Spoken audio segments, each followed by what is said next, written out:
Hey everyone, welcome to the first of two workshops around youth voice and empowerment. My name is Joel, and I'm really excited to be able to bring this content to you in this way. I wish I could be with you, but this is better than nothing. You may be a member of a champion team for Undercurrent, or you may just be interested in this topic and have a group of leaders in a room somewhere learning about this. Regardless of why you're here or how you got here, thank you. Thank you for taking the time. Thank you for investing your energy and your thoughts around this topic because it's an important one, and I'm really excited to be able to share it with you today. If you're not already following us, following the Youth and Family Department on social media, I'd encourage you to do so. It's a great way to keep up to date on Undercurrent as well as other initiatives that are happening across Atlantic Canada.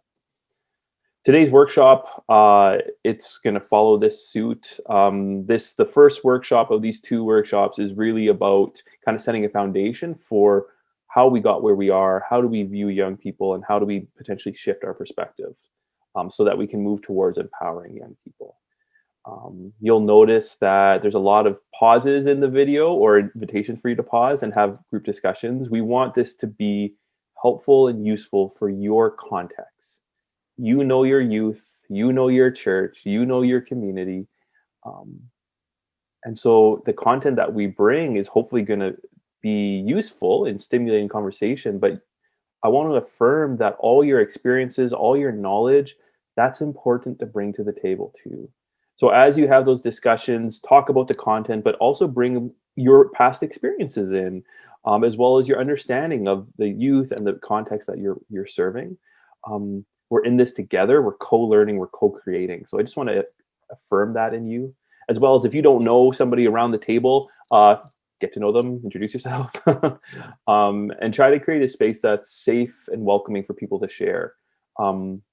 Questions aren't bad. And so inviting people and creating spaces where people feel comfortable to do that is really helpful and important. So I hope that that is an experience that you have in this workshop and the next one as well. And in light of that, we're going to start with our first group discussion segment. Why are you here? What are you hoping for? Really helpful, important questions for us to start with. You can pause the video here and have that discussion. How was that? If you didn't write those down, I'd encourage you to write them down and keep them somewhere, record them. Every time I've done this workshop, people have the real root for a lot of people is there's a desire to serve the young people because they love them. And so we want to keep that at the center and at the core. I don't know what your hopes are, why you're here, but I'm pretty sure it's probably connected to loving young people. And so I just want to encourage us to keep that as we go through all the content and have we discussions. Why are we here? Oh yeah, this is why we're here. And then to move from that space into our discussions. My hopes for the workshops are to increase your understanding of empowering young people, why it's important, how to do that, kind of develop some actionable steps that you and your team can consider, as well as to challenge you a little bit with love. I want to encourage you. I want to support the work you're doing because it is good. And I want to motivate you to think about how can we continue to do better? How can we continue to think innovatively and be more responsive to the changing needs of young people? So we're starting with this question of how do we view young people? And this is a really beautiful picture from Title Impact 2019, where we see leaders and students being commissioned. And Undercurrent, Title Impact, other youth events that maybe you run locally are great examples of how young people, when given space, can step up in big ways and serve their communities and serve their church community as well. So excited to talk more about how we can do that. Before we really get into that, I want to have a brief history lesson because it's important for us to understand where we're coming from. Historically, Canada, the nation we know as Canada, not necessarily the land, was rural, agrarian-based society, farming. And when we think about the developmental stages of people living here at that time, you were a child, and then once you were physically able to either work on the farm or have children, you were then an adult. That was just the expectation. This began to shift in the turn of the 20th century as Canada became more industrial, more urban, and we begin to see this weird thing happening as families moved to the city, as families became more affluent or had more money. The children didn't have to work.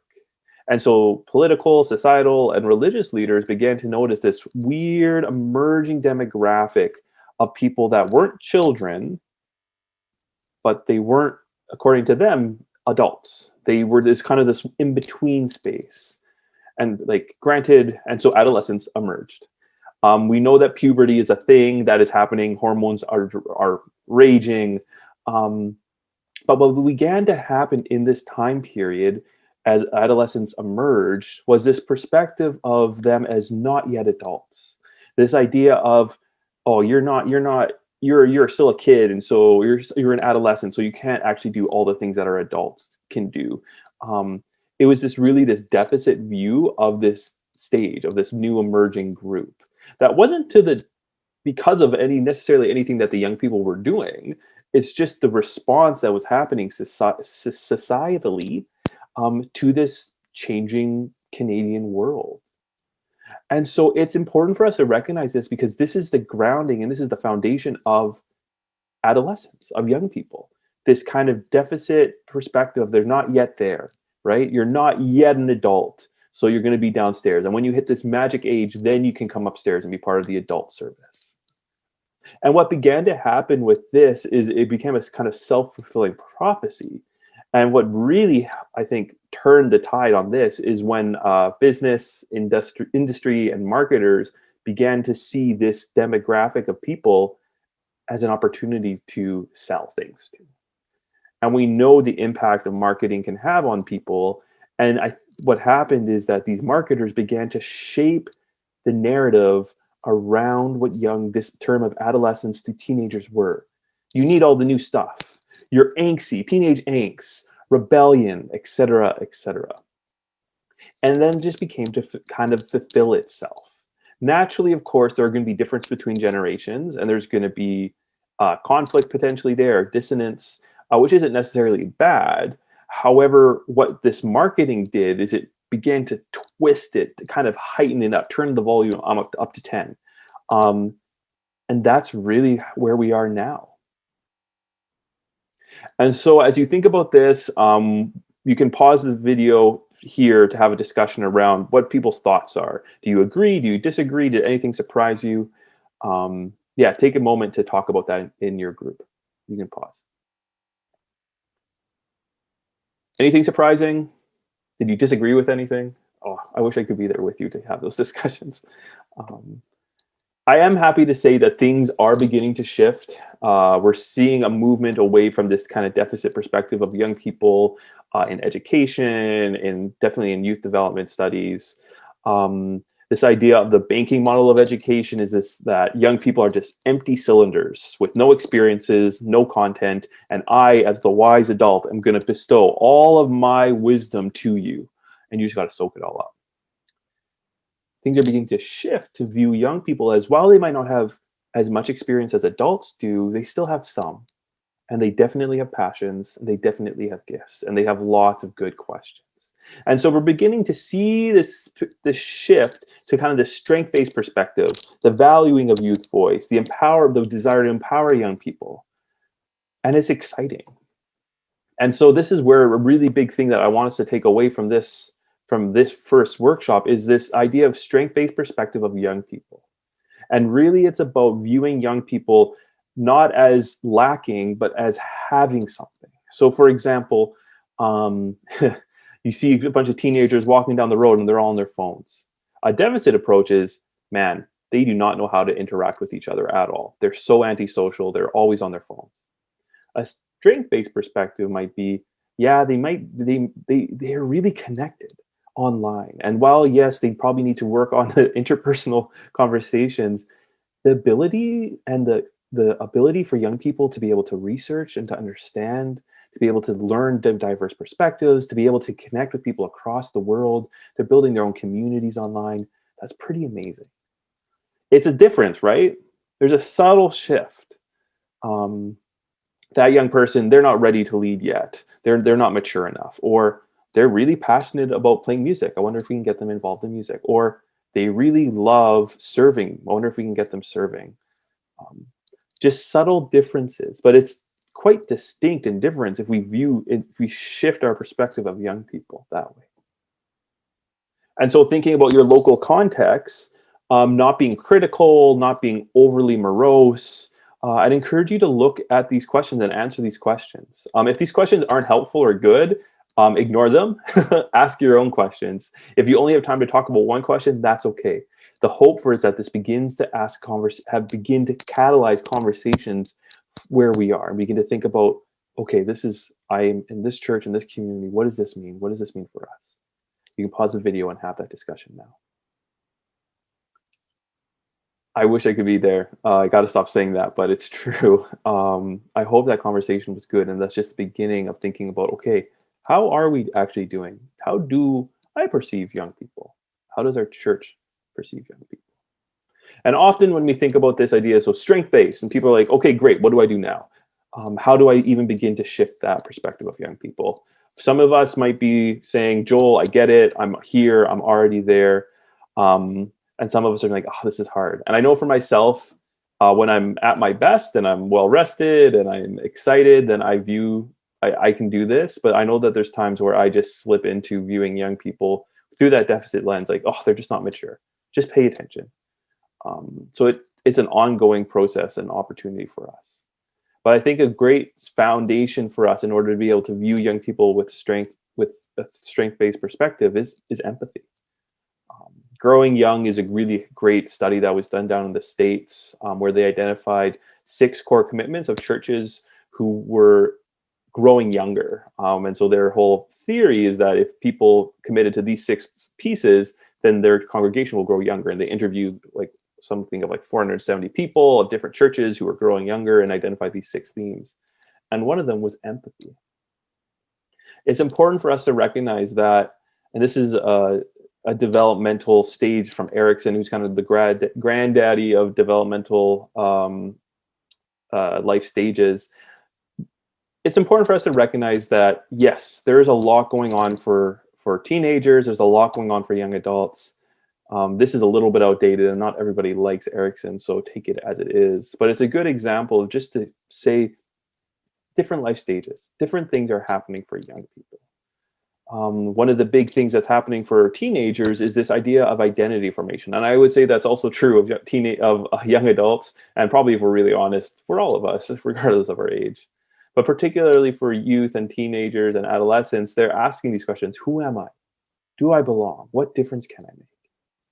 And so having empathy and understanding, okay, they're asking some really big questions.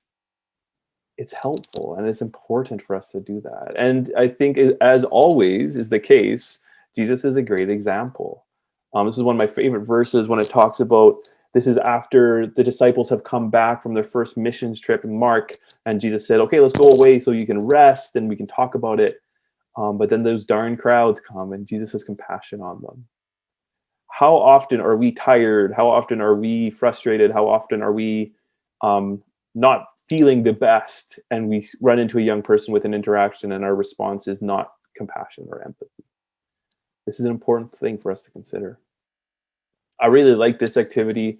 If you don't have time, feel free to skip this one, but I think it is helpful. It's helpful for us to realize, how well do we know the young people? How are we approaching those relationships? And are we, or do we? If you don't know anyone, that's okay. It's not meant to be a judgment thing. It's just an eye-opening. Oh, wow, I actually don't know anybody in this age bracket. Pause the video now and have that discussion. I know a number of years ago, when I wasn't really involved in vocational or frontline ministry, we've been a struggle to know somebody in this age bracket.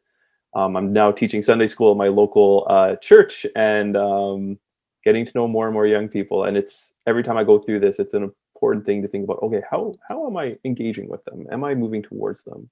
Am I getting to know them better versus just the surface level pieces? This slide is really interesting and helpful for us to understand how to have empathy for young people.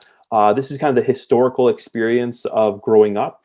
I know for my parents' generation, and definitely for their parents' generation, you went to high school, maybe you graduated, maybe you didn't, you just went straight to work.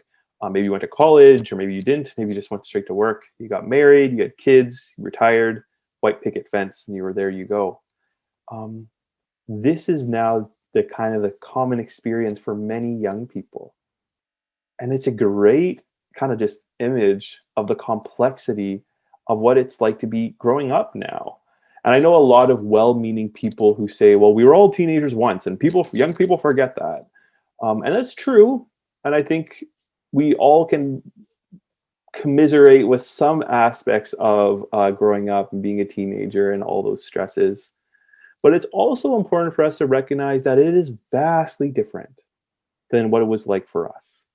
Um, I remember I'm in my early 30s, and I remember not having internet.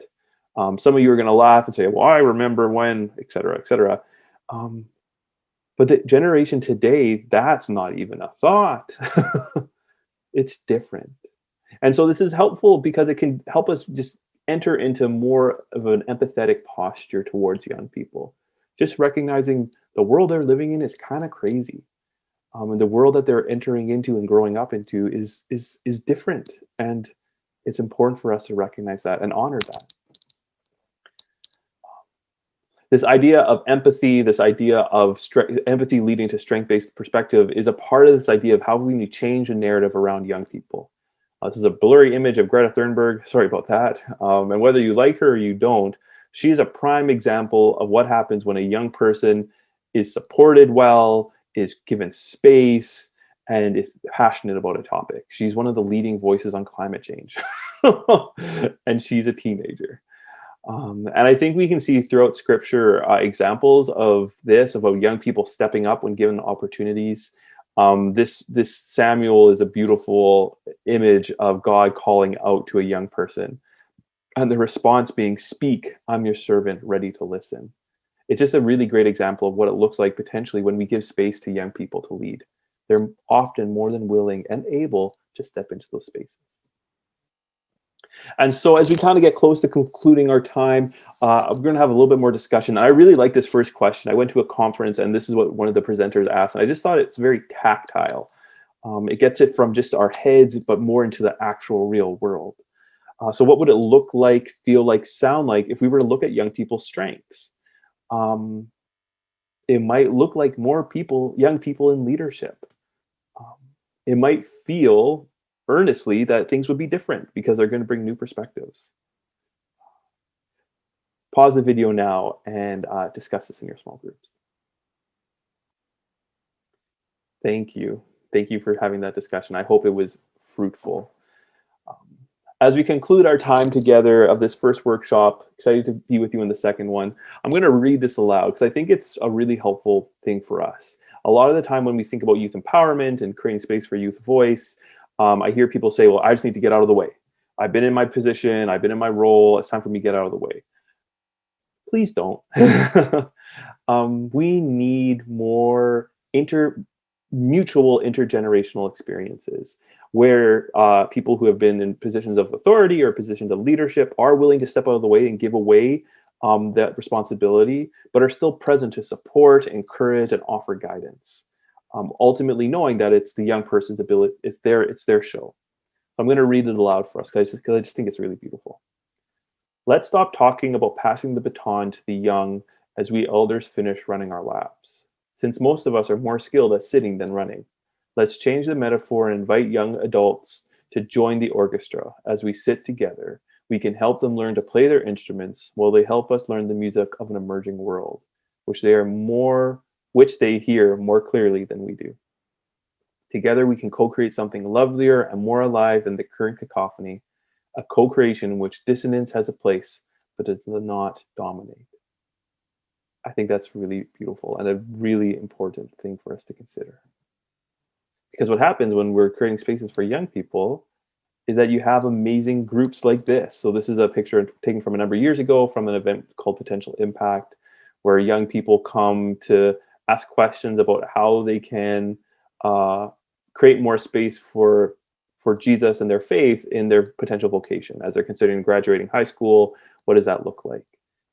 There are some amazing young leaders in our contexts, and creating a space where their voice matters, where their input and their space and their opportunities to lead can really help us grow and thrive. And so as we conclude our time, if you don't have time to do all three of these questions, I'd encourage you just to do the last one. One word to describe how you were feeling.